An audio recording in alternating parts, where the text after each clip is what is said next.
Well, I've been talking for about 30 minutes, it seems, and then I realized I didn't hit record. Oh well, it's life. Oh, I got my onions in. I ordered them from a place down in Texas, and I called them the week before, or a few days before the ship date that I had put on the order, and told them, asked them if they could hold them, because we was expecting freezing weather, and I knew they was going to sit in a freezing cold truck or something, or they was going to be transported in a freezing cold truck anyway. And they said it was too late. I should be getting a tracking number that day, which was three days before they're supposed to ship out. Well, I didn't get a tracking number that day, like they said. I got one the following Monday, and I clicked on their tracking link, and it showed they was in Memphis, Tennessee. I guess they sent them to Memphis, Tennessee to try to avoid the freezing weather, and then I clicked on it, again, probably the next day, and it came back to Texas, still in freezing weather. And then on to Oklahoma. I finally received them on a freezing cold day, out of the back of a freezing cold van. And they was froze like I kind of figured they would be. The box had ventilation holes on the side. It's not like they were protected. Just sitting loosely in the box. So I thought, well, these are going to turn to mush as soon as they thaw out, and some of them got a little soft. Hopefully there's enough of them. I ordered extra, so hopefully I'll get to plant some of them. But the ground's too wet for me to work it with my tractors. It'll just make big clods if I get in here trying to till it and then try to make a raised bed for them. Or a mound. So I'm stuck waiting for this to dry out a little bit, and then they're predicting rain later on in the week, so I don't know. But I've got another problem to deal with is deer. I have a deer problem here. They come up to the garden, and there was a slew of them just outside the yard fence last night. So it's probably a pretty safe assumption that if I plant any crops out here this time of year, they're going to be all over them. They'll have them mowed down in one night. I've got some 7-foot chain link I bought years ago. It was used chain link that they'd taken down somewhere, and I used some of it for some chicken cages, pens. But I still got some left. I'm going to run on the side of the garden here, and I've got some portable corral panels, not stock panels, not the cattle panels. These are corral panels where you can pin them all together and make a portable corral. And I was going to run those down each end and butted up to the corners of the greenhouse, but I wanted it where I could take them down. I don't want to put permanent fencing up on the ends of these, because I want to be able to get a tractor in and out of here when the garden season's over, to help clean it up and things like that. So kind of limited on what I can do to try to keep these deer out. But that's another thing. I was going to use my my tractor. I was going to tear these raised beds out. The Bermuda grass is completely saturated those from top to bottom. But I want to leave enough room between the muscadine trellis there in the garden that I can get a lawnmower through. And those boxes stick out, you know, past the edge of those trellises, and I was wanting to take those out. But my control on the front end loaders hung up. They forks or spikes will not tilt up and down. It's hung up in this box here.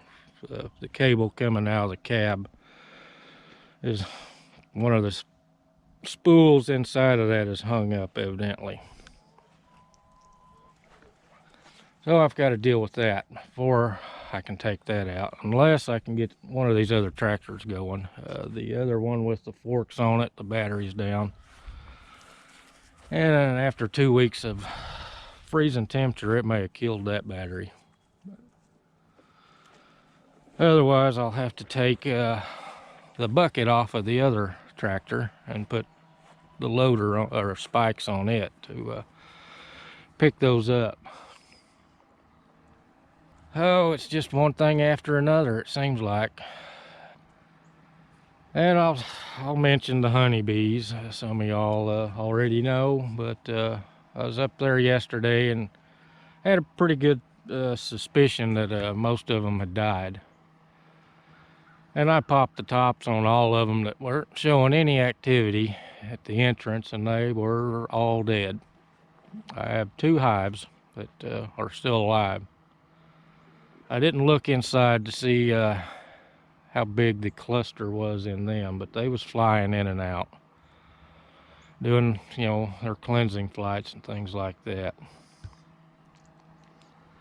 And you know, the ones I opened up, there was really small clusters, too small to survive through that cold, two weeks of cold, you know, with sub-zero temps in the negative numbers, you know, on a few days and nights. So those are gone, but there's lots of honey frames, you know, and some of them I've got in the barn up here to deal with. So that's another thing I got to do.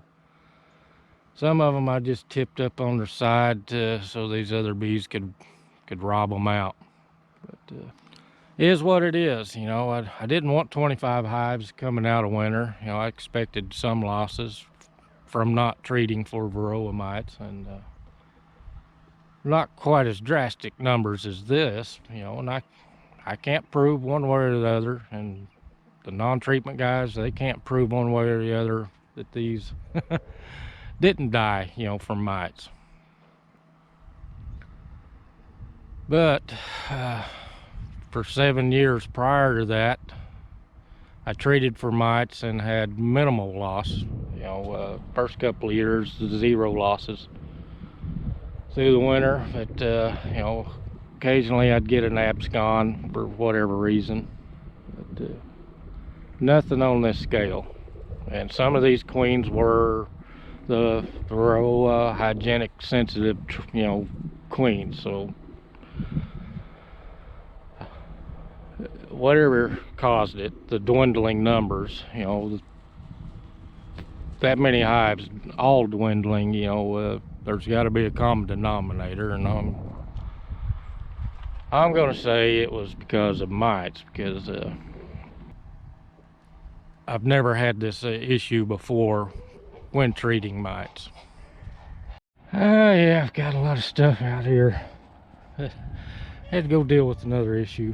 But, I've talked about heating this greenhouse with a 30,000 BTU propane heater, but as you can see, I'm not very tall. This is about 7.5 foot tall, so I don't have a lot of excess, you know, headspace at the top for all that heat to rise up into.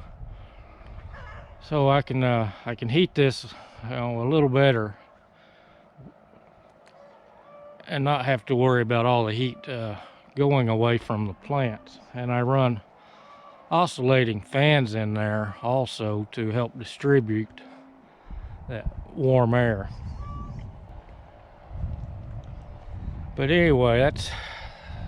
that's one reason I've got these lower hoop houses, is because of trying to heat this through the winter. It's not cost effective by any means. You know, it's a hobby. You know, I spend my money on my hobbies. We don't go out to eat. In fact, I couldn't tell you the last time we went out to eat. You know, it's been well over a year. And if we do eat out, it's something quick. You know, we don't go to fancy restaurants. You know, as far as I know, I've never been in a fancy restaurant my entire life. But if we're away from home, you know, in a town, shopping, we might grab something quick, depending on the time of the day and how long we expect to be gone. You know, so that's the only time we eat out. We don't order in because there is no delivery out here in the country. Okay, I think I've rambled on enough. I've got to figure out what I'm going to do today. It's supposed to be up in the low 70s possibly. Going to have a little bit of wind, it looks like. Got a lot of things to try to get done. Oh, I just thought of something else. Now, if I want to dig post holes, I do have two options. One is manually dig them. But I do have one that mounts on the rear of the tractor, and the roosters will not shut up. But the tractor that I can hook it to has the dead battery. And it's the digger is in the back of this barn. I put it back there to get it out of the way, and since then I've managed to get some things in front of it. I've got a 16-foot trailer in there that I backed in there to unload some things off of, but I sold my 1-ton Dodge. But I do have a ball on this other tractor. I haven't tried starting it yet, but I'll have to move all that out of the way before I can put that post hole digger on the tractor, if I can get this tractor going. I tell you, it just seems like I just go around in circles. I'm sure some of y'all can relate to that. But I was glad to sell that Dodge. Anybody that's ever owned a Dodge diesel with the VP44 injector pump, it's kind of like boat owners. They're happy the day they get it, and they're happy the day they sell it. I guarantee you Brad can relate to that. Yeah. Now I've got to find you know, another full-size pickup that's not wore out. This old 88 Chevrolet I've got back here, it's wore out. This was my grandpa's pickup, and when he got to where he couldn't drive, my dad took it, and he drove it forever. And then he parked it, and I drug it out of the weeds and got it running again. And it's just kind of a farm truck. You know, it's nothing I would want to go any distance in, but it starts and runs. It's only a 2-wheel drive, so I need a full-size 4-wheel drive. I've got 2 small 4-wheel drives. The 91 Nissan, it's wore out, and then the Ford Ranger, it's a 99 model, and it's nearing 200,000 miles on it, but it still runs and drives good. But it's not large enough to pull, you know, a big load. So you know, the vehicles are crazy high. You know, trying to find one that's not high mileage that I can afford is going to be the challenge. You know, I just want a 3/4 ton, you know, extended cab, whatever. 4-wheel drive, gas engine, automatic transmission, you know. Tired of shifting gears. You know, almost all the vehicles I've ever owned have been standards. I took my driving test in a standard. Back then, you know, automatics were the oddball. You know, just about everything was a standard. It was either a 3-speed on the column or a 4 in the floor. Alright, I've got a big mess going on here. I found out what my problem was. I just dropped a BB. I'll have to make another trip in the house. But this back of this valve here was hung up in this housing here, and I couldn't move it. So I've got that taken apart and cleaning it up and getting all the crud out of here. It's pretty messed up.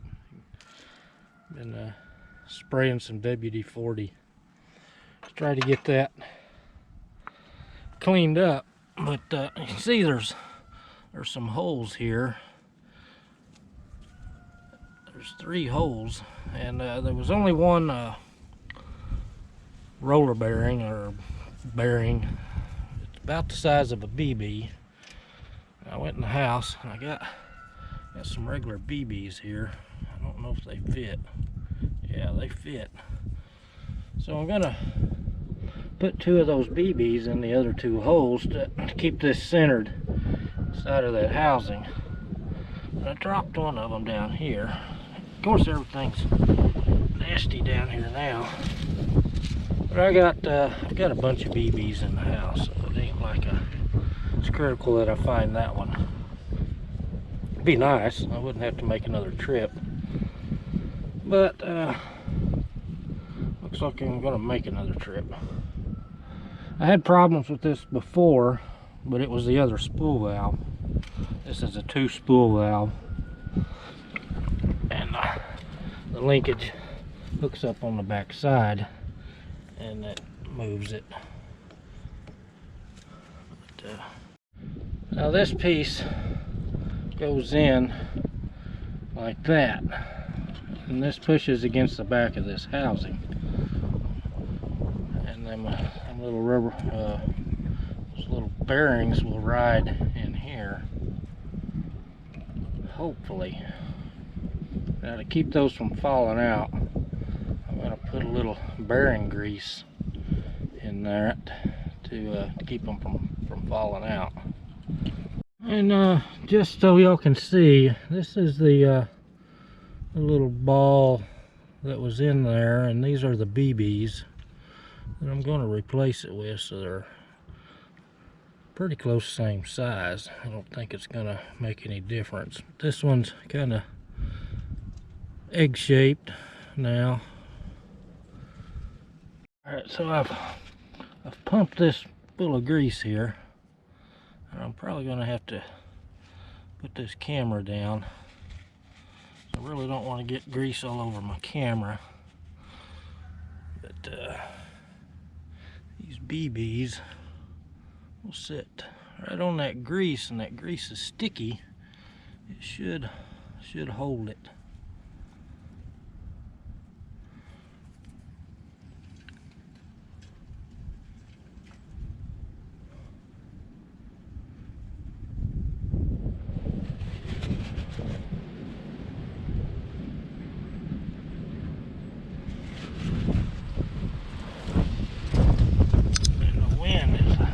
Howling today. Alright, I'm gonna put this camera down and try to get this cover over that. Get these screws in there. Sorry, I won't be able to do that on camera. Alright, the linkage is hooked up, and I did do a little test run. It's this inside one here. Before I couldn't move it. As you can see, it's free now. The other one works. think it'll work. Alright, let's see if I got this hooked up right.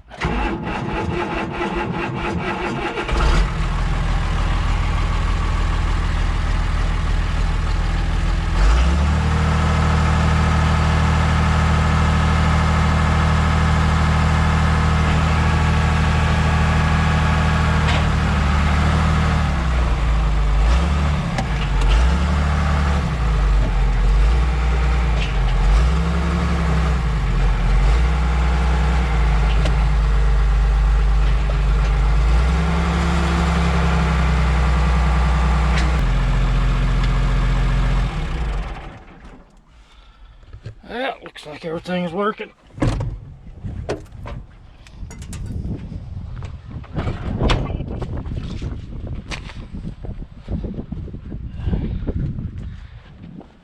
Here's the everything put back together.